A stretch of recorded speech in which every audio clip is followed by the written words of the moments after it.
만만치가 않네요. 너무 더웠습니다. 요즘 좀 새벽 날씨가 선선해졌습니다. 더운 여름을 지날 때 우리는 소낙비를 기다립니다. 시원하게. 저는 이번 여름에 소낙비가 몇 번 올 때마다 너무 감사했어요. 왜 그럴까요? 잔디밭에 물을 안 줘도 되는 거예요. 아침 저녁 주는 게 이게 장난이 아니더라고요. 본문에 나오는 지명이 어디냐면 갈멜산입니다. 열왕기상 전반부에 보면 엘리야가 불을 이 땅에 내리는 기적을 행합니다. 그리고 후반부에 보면 큰 비를, 처음에는 이제 불을 내리고 이번에는 비를 내립니다. 그래서 소위 엘리야를 뭐라고 별명을 붙이죠? 모르세요? 물불을 안 가리는 선지자. 불도 내리고 물도 내리고. 이 갈멜산이 해발 540m입니다. 까르멜의 뜻은 나무가 많다는 뜻입니다. 그런데 요즘은 갈멜이라고 부르지 않고 무흐라카라고 부릅니다. 이 무흐라카라고 하는 뜻은 불의 장소, 불이 내려온 곳. 그런 무흐라카라는 별명이 붙은 배경이 오늘 본문의 이야기입니다. 지금도 산꼭대기에 올라가면 흰색의 엘리야 석상이 있습니다. 여러분 보시는 게 바로 이런 겁니다. 이번에 우리 성지순례 팀들이 저기 가서 사진을 찍고 왔습니다. 이 석상의 모습은 바알 선지자를 눕혀놓고 어깨를 엘리야가 발로 밟고 있습니다. 오른손에는 구부러진 칼이 있는데 450명을 칼로 죽이니까 칼이 구부러질 정도로 그렇게 됐다. 이제 이런 의미로 지금 석상이 새겨져 있습니다. 오늘 내용은 3년 반의 가뭄을 끝내는 엘리야의 기도가 나옵니다. 엘리야가 우상을 섬기는 바알의 선지자들 모두 제사장들 전부 죽인 다음에 포기하지 않고 7번을 기도합니다. 그때 하늘에서 큰 비가 내렸습니다. 7번을 기도했는데 눈에 보이는 것은 손바닥만한 작은 구름이 전부였습니다. 여러분, 그러나 하나님의 큰 비의 응답은 작은 구름으로부터 시작합니다. 여러분이 오랫동안 기도했는데 생각지도 못한 얇은 실마리 같은 조그만 그런 응답이 보이거들랑 그를 계속 잡아당기면 큰 비가 옵니다. 그리고 지금 중요한 것은 뭐냐면 이것은 비냐 물이냐가 아니냐, 불이냐 물이냐가 아니라 영적 전쟁이라는 것입니다. 하나님은 영적 전쟁에 민감하게 응답하십니다.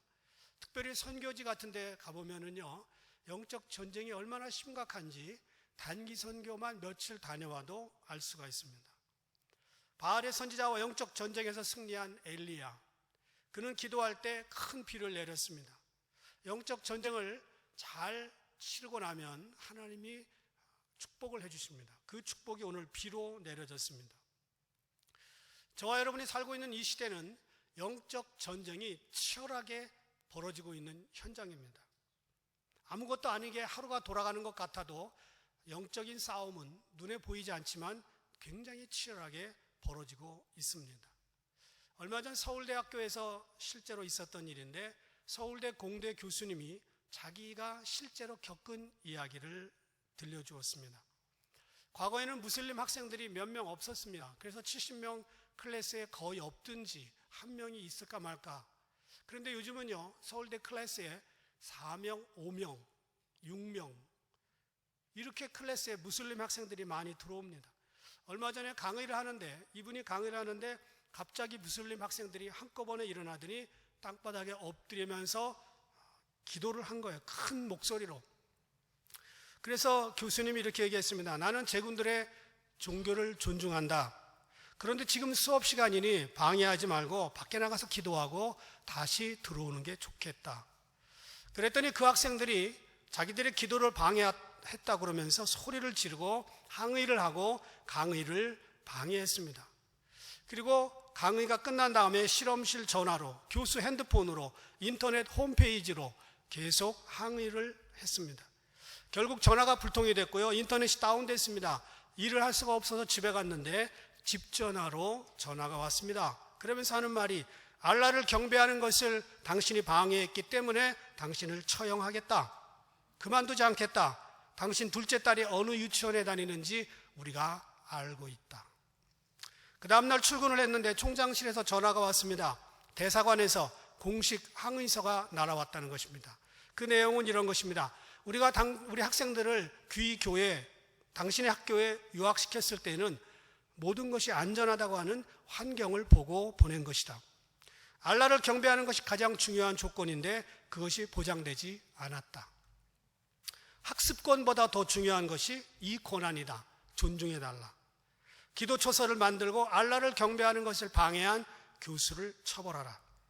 학생들의 종교생활을 지원할 수 있는 이슬람 지도자, 이맘을 학생 10명당 1명씩 파견할 수 있도록 보장해달라. 이 이야기는 실제 우리나라의 서울공대에서 있었던 일입니다. 그 후에 서울대에 이슬람 기도실이 생겼습니다. 우리가 지금 영적 전쟁을 첨단에서 겪고 있지만 않을 뿐이지 지금 세계는 사단과 하나님의 전쟁이 계속 진행되고 있습니다. 엘리야는 장난으로 싸운 게 아니고 그는 실제로 바알의 선지자들과 대결을 했었습니다. 이것을 신학에서는 파워 인카운터링이라고 합니다. 능력 대결.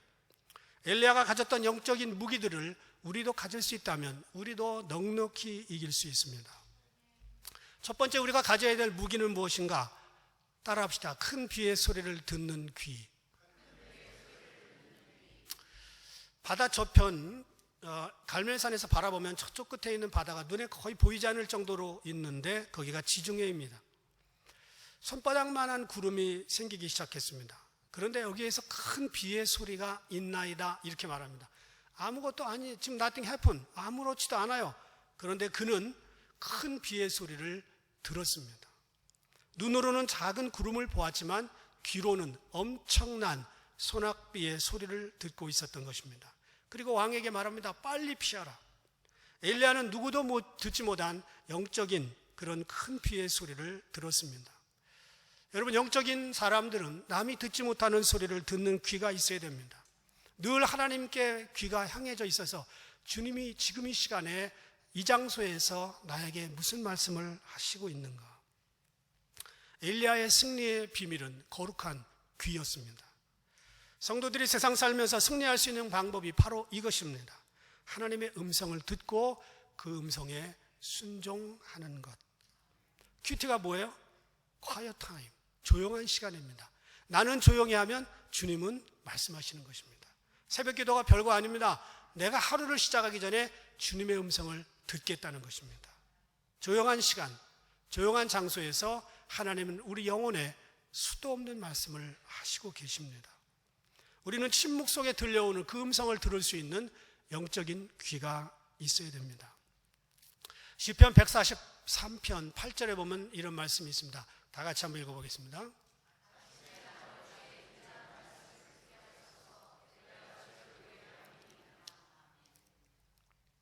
아침뿐만이 아닐 겁니다. 주의 인자한 말씀은 하루 종일 우리에게 들려올 수 있습니다. 제가 우리 큰아들을 닥달대고 있습니다. 아주 못된 말로 닥달대고 있는데, 야, 빨리 장가가라. 너를 위해서가 아니고 내가 손자 손녀 좀 보고 싶다. 여러분, 손자 손녀 있으신 분들, 손녀들이 학교 갔다 와서 귀에다 대고 할머니 사랑해요. 이거요, 스윗 꿀과 같은 소리일 겁니다. 저는 아직 경험이 없어요. 여러분, 세상 살면서 우리가 들어야 될 음성이 있습니다. 하나님이 내 귀에 대고 인자하게 말씀하시는, 자비롭게 말씀하시는 그 음성을 듣기를 축원합니다. 이 땅에서 그 자비한 음성을 못 들은 사람은요, 죽으면 심판의 소리를 듣게 됩니다. 구약시대 때는 하나님이 직접 말씀하셨어요. 모세야 모세야, 사무엘아, 엘리야야. 그런데 신약시대 때도 그랬어요. 사울아 사울아, 내가 어찌하여 나를 핍박하느냐. 물론 지금도 그렇게 하실 수 있지만 대부분 성경 말씀 속에 다 기록되어 있습니다. 성경을 통해 우리는 그분의 음성을 들을 수 있습니다. 그리고 목사의 설교를 통해서 주님의 음성을 들을 수 있습니다. 저는 목사의 설교가 100% 하나님의 음성이라고 믿지 않습니다. 그렇게 하지도 않습니다. 인간적인 음성이 있을 거예요. 선별해서 뺄 건 빼고 그렇게 하면 그분 음성을 들을 수 있습니다. No listening, no life. 듣지 못하면 생명이 없습니다. 믿음의 조상 아브라함은 중요한 인생의 길목마다 하나님의 음성을 듣고 움직였습니다. 그 음성 중에는 인자한 음성도 있습니다. 그런데 그가 들었던 몇 마디의 음성은 참으로 감당하기 어려운 음성이었습니다. 내 있는 곳을 떠나라. 이게 무슨 청천벽력이에요? 그런데 더 나중에 소낙비와 같은 내 아들을 나에게 바쳐라. 이런 음성 듣고 싶지 않을 겁니다. 그런데 그 음성 듣고 순종했더니 그는 믿음의 조상이 되었습니다. 엘리 제사장이 듣지 못하는 음성 사무엘은 들었습니다. 예수님이 세례받고 물에서 올라오실 때 다른 제자들은 못 들었으나 주님의 귀에는 들렸습니다. 이는 내 사랑하는 아들이요 내 기뻐하는 자라. 여러분, 맨정신일 때 하나님의 음성을 똑바로 들을 수 있습니다. 비정상일 때는요 환청을 듣습니다. 환청은 잘못된 겁니다. 우리는 남들이 듣지 못하는 소리를 듣는 사람들입니다. 비밀스럽게 하늘에서 들려오는 그 음성, 여러분 마음속에 듣기를 바랍니다. 마귀 소리를 들으면 안 돼요.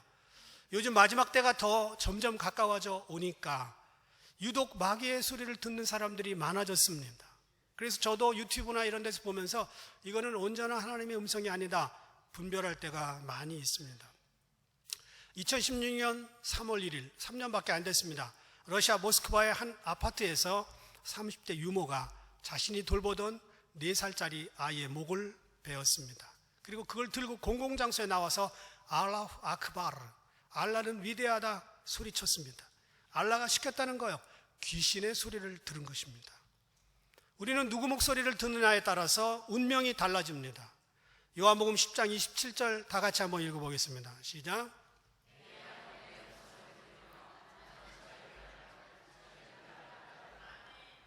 내 양은 내 음성을 듣는다. 이 말은 내 음성 듣지 않으면 내 양이 아니다.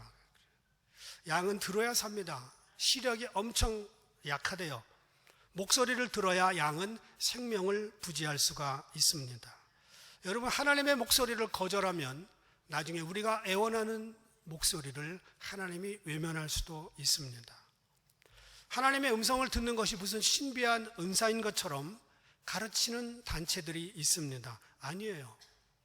음성을 듣는 것은 무슨 은사를 듣는 게 아니에요. 본능입니다.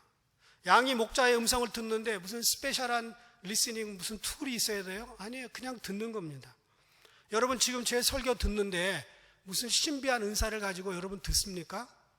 다 그냥 들리는 거예요.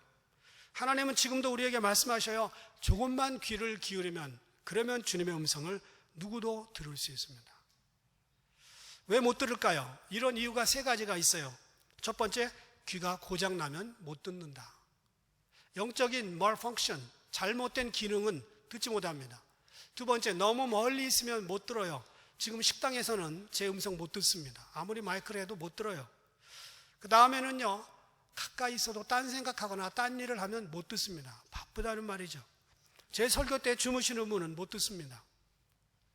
그래서 우리는 늘 하나님의 음성을 자주 듣고 익숙한 소리가 들어야 됩니다. 익숙한 소리로. 저희 집에 옛날에 형제들이 같이 자랄 때 한 식구들인데 제 동생 친구가 전화를 하면 제가 받아요. 수남이냐? 아니, 일남이 형이다. 야, 너 수남이잖아. 나 일남이 형이야, 이놈아. 너 이놈아, 나 수남이야. 그래서 이 자식이 장난치나? 나 일남이 형이야. 그럼 한참 그러면 이제 그때 한 숟갈, 이제 한 풀 접고 들어가요. 형제들 음성 비슷해요. 형제들. 그런데요, 우리가 하나님의 음성을 매일 들으면요, 그분이 하나님의 음성인지 저것은 사탄의 소리인지 구별이 쉽게 가능합니다. 안 들어버릇하니까 못 듣는 겁니다. 두 번째요, 귀 말고는 끝까지 드리는 최선의 헌신이 필요합니다. 엘리야는 3년 반의 지루한 무더위 끝에 이제 막바지에 다다랐습니다. 무릎을 꿇고 기도하는데 하나님이 7번 기도하라는 거예요. 7번. 한 번도 아니고 이 무릎을 꿇고 머리를 무릎 사이에 집어넣고 7번을 기도하는 것 아주 고역일 것입니다. 그러나 그는 끝까지 기도합니다. 포기하지 않는 자에게 복이 있습니다. 그래서 기도는 능력이 아니라 인내의 문제입니다. 우리는 반드시 드려야 될 기도의 헌신에 게으르면 안 되는 거죠. 끝까지 기도하는 다짐이 있어야 됩니다. 처음에는 다 열심히 기도해요. 이런저런 이유로 한두 사람씩 떨어져 나갑니다. 그런데 끝까지 기도하는 자는 마침내 응답을 받습니다. 그래서 천국에는 돌아온 소포가 많다는 그런 조크가 있습니다. 기도를 멈추는 것이 습관이 되면 안 됩니다. 우리는 끝까지 기도해야 됩니다. 여러분, 마라톤 42.19km를 끝까지 달려야 됩니다. 이거를 반을 자르면 해프 마라톤이라고 그러는데 21km를 달립니다. 21km를 달리는데 한 2km 지점에서 배가 아파요. 설사가 나올 것 같아요. 그러면 어떻게 해야 돼요? 19km 그만 뛰고 화장실 가야 되잖아요. 여러분, 배가 미약한 신호를 시작했어요. 내 시작은 미약하였으나 나중은 심히 창대하게 나올 것 같으면 어떡할 거 있어요? 여러분 어떡하시겠어요? 화장실 가야지. 이런 일이 실제로 스웨덴 청년 에크발에게 일어났습니다. 2008년도 스웨덴 예테보리 하프 마라톤에 참가한 미카엘 에크발이 2km를 달렸을 때였습니다. 19살이었습니다. 그런데 2km 지점을 통과할 때 배에서 미세한 신호가 오기 시작했습니다. 직감적으로 이건 창대해질 것이다. 느낌이 왔어요. 어떡하겠습니까? 그런데 그는 팬티를 저렇게 노랗게 적시면서 끝까지 뛰었습니다. 이분의 사진이 세계에서 가장 창피스러운 사진 넘버1에 게재가 됐습니다. 경기가 끝나고 기자가 물어봤습니다. 왜 경기를 그만둘 생각을 하지 않았냐? 그러자 그가 대답합니다. 시간 낭비지요. 한 번 멈추면 다음에도 멈추게 됩니다. 그러면 습관이 됩니다. 마라톤의 절반을 넘는 그 기간을 복통과 설사에 시달리면서 그는 완주를 했고 1시간 9분 43초로 4만 명이 달린 그 자리에서 21등을 했습니다. 저런 팬티를 가지고 에크발은 그 다음 해에 또 출전해서 무사히 9위를 했습니다. 2014년 덴마크 코펜하겐 해프 마라톤에서 스웨덴 기록을 세웠습니다. 누구에겐가는 상처로 남을 수밖에 없는 창피한 순간이었습니다. 그러나 그는 더 아름다운 미래를 꿈꾸면서 자기의 길을 끝까지 달려갔습니다. 어떤 이에게는 치명적인 약점으로 기도를 멈추게 할 수밖에 없는 이유가 다가옵니다. 그런데 어떤 사람은 똑같은 이유지만 그것을 발판으로 삼아 더 깊이 기도하면서 간증을 남깁니다. 우리는 이 선수처럼 어떤 상황 속에서도 계속 달려야 합니다. 기도를 멈추면 습관이 됩니다. 사도행전 20장 24절 함께 읽어보겠습니다.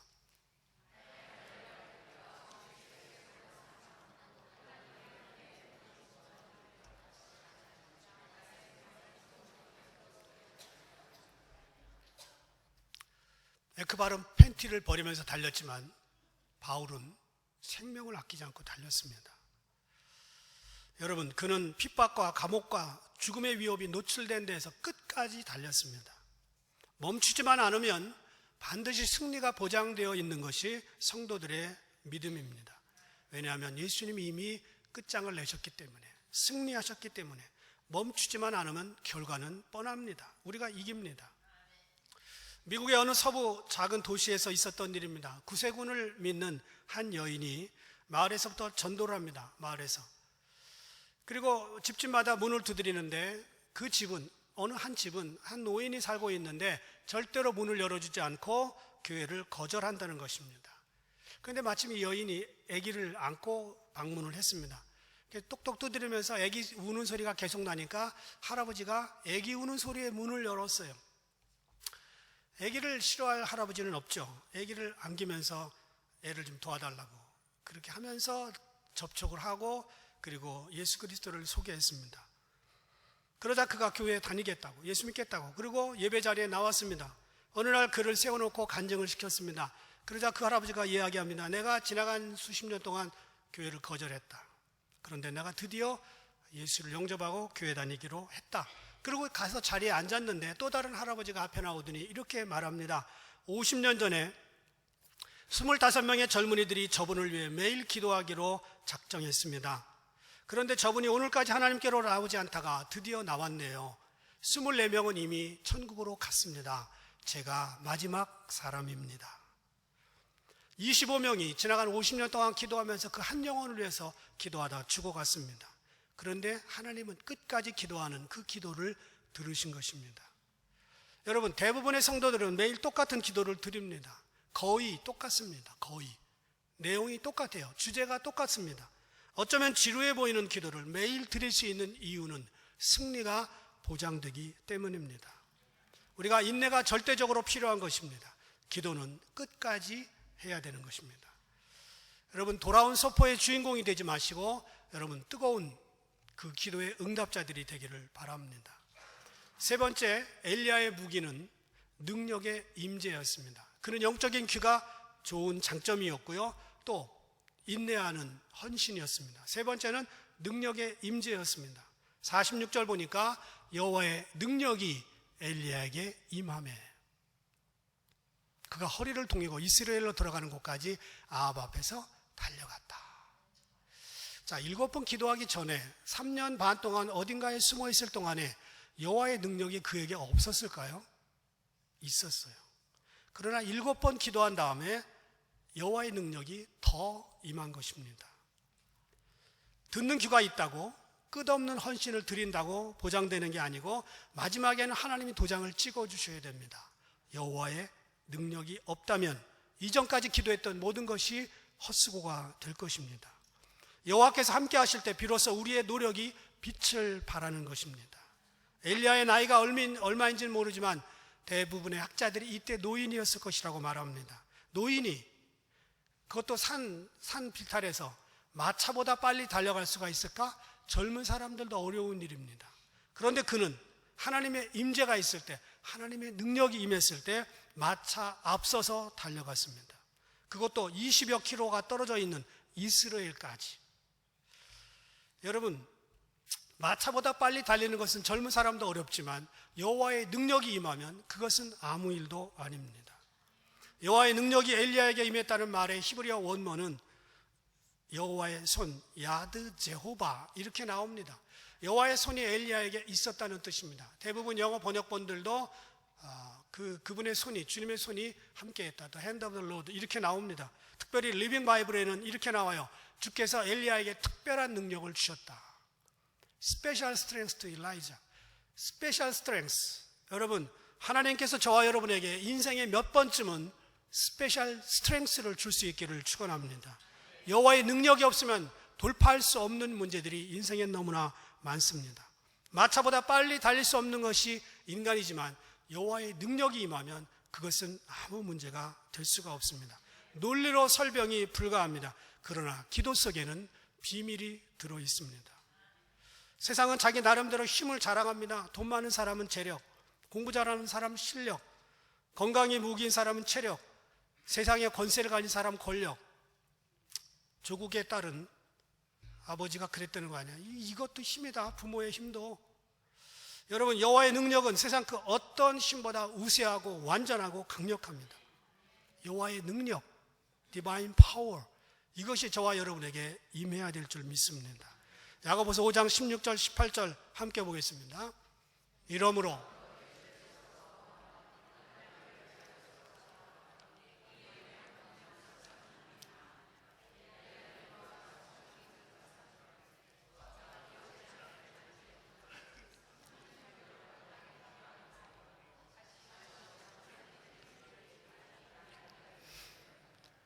엘리야가 한 번 기도했어요. 하늘이 닫혔어요. 3년 6개월 비가 오지 않았습니다. 다시 기도하니까 하늘이 비를 내렸다. 어느 신학자는 이렇게 얘기했습니다. 엘리야는 하늘을 닫고 그 열쇠를 주머니에 3년 6개월 동안 가지고 다녔다. 여호와의 능력이 임하면요, 엘리야와 우리와 별다를 게 없지만, 엘리야가 다리가 15개예요? 뭐 손이 20개예요? 똑같습니다. 우리와 성정이 같아요. 그러나 엘리야가 했던 그 능력을 우리도 할 수 있다는 것입니다. 인간의 불가능을 뛰어넘을 수 있는 것입니다. 여호와의 능력이 임할 때 아브라함은 100세에도 아들을 낳았습니다. 여호와의 능력이 임할 때 사사 삼갈은 소모는 막대기를 가지고 600명을 쓰러뜨렸습니다. 여호와의 능력이 임할 때 여리고성은 무기 하나 쓰지 않고 무너졌습니다.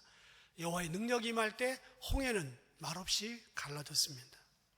이 능력은 오늘 우리에게도 동일하게 임할 수 있습니다. 1948년 이스라엘이 독립했습니다. 그때 하나님의 절대적인 도우심이 없었다면 예루살렘 성은 열리지 않았을 수 있습니다. 제2차 세계대전 말 영국은 알렌비 장군에게 예루살렘을 정복하라고 명령을 내렸습니다.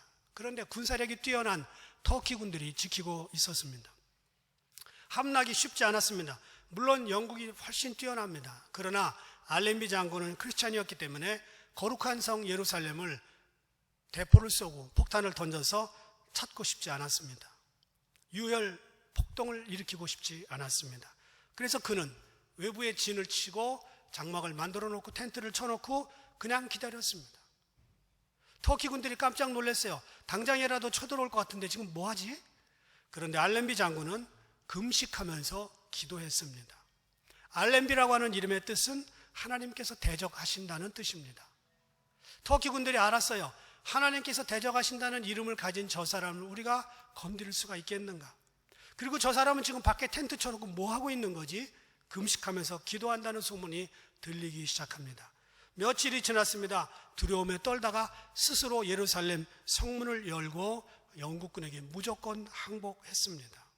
알렌비 장군과 영국군은 찬송하면서 예루살렘에 무혈 입성할 수 있었습니다. 금식 기도와 강력한 기도의 중보들이 예루살렘 성을 기적적으로 열었다는 것입니다. 창세기 18장 14절 보면 임신을 못한 아브라함의 아내 사라에게 이렇게 말합니다. 여호와께 능하지 못한 일이 있겠느냐. 여러분, 여호와 하나님이 안 하시는 일은 있지만 못 하시는 일은 없습니다. 오늘 우리는 엘리야 시대만큼 극성스러운 영적 전쟁의 첨단 시대를 살고 있습니다. 우리도 엘리야처럼 이 시대의 우상들을 무너뜨리고 여호와의 능력을 이 땅에 내리는 데 쓰임 받아야 됩니다. 우리는 그분이 들었던 주님을 향한 그 귀를 가지고 있어야 됩니다. 7번 아니라 70번이라도 기도하는 기도의 영적 끈기를 가져야 됩니다. 플러스 여호와의 능력이 임하면 하나님은 우리를 통해서 큰 일들을 이루실 것입니다.